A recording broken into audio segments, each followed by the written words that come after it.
Du Soudan en guerre à Aubervilliers, le destin tragique de Denis, 29 ans, mort noyé dans le canal Saint-Denis.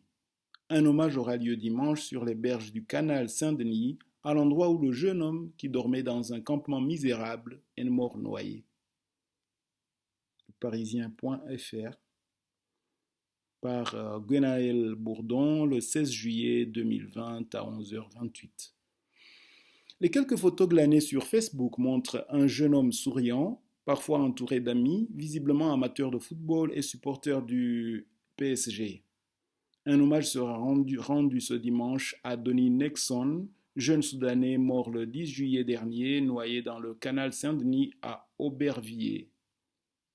Les circonstances dans lesquelles il est tombé à l'eau restent floues, mais il n'y a guère de mystère sur les conditions dans lesquelles Denis a vécu ces derniers jours. Comme des centaines d'hommes venus d'Afrique de l'Est, d'Afghanistan, du Maghreb, il avait échoué sur les berges du canal, dans un campement misérable qui s'est rapidement étendu depuis la fin du confinement.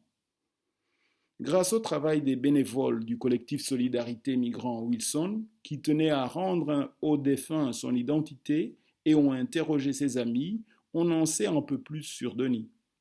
Il avait 29 ans, était catholique, aimait le football, avait fui la guerre dans son pays, était en France depuis 5 ans. Résume un communiqué qui précise qu'avant d'arriver en région parisienne, Denis a vécu un temps à Châlons en Champagne, Marne.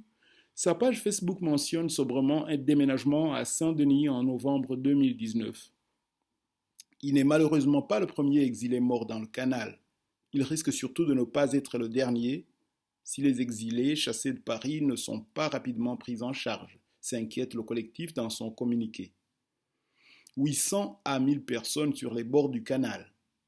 Ce dernier a fait partie des 16 associations qui avaient saisi le tribunal administratif de Paris par le biais d'un référé liberté, accusant l'État et les collectivités d'avoir été défaillants en ne répondant pas aux besoins élémentaires des migrants sans abri durant la crise sanitaire. Le 5 juin, la justice leur donnait partiellement raison en ordonnant aux villes de Saint-Denis, Aubervilliers et aux préfectures de Seine-Saint-Denis et de région d'installer des points d'eau, des sanitaires, de distribuer du gel hydroalcoolique et des masques.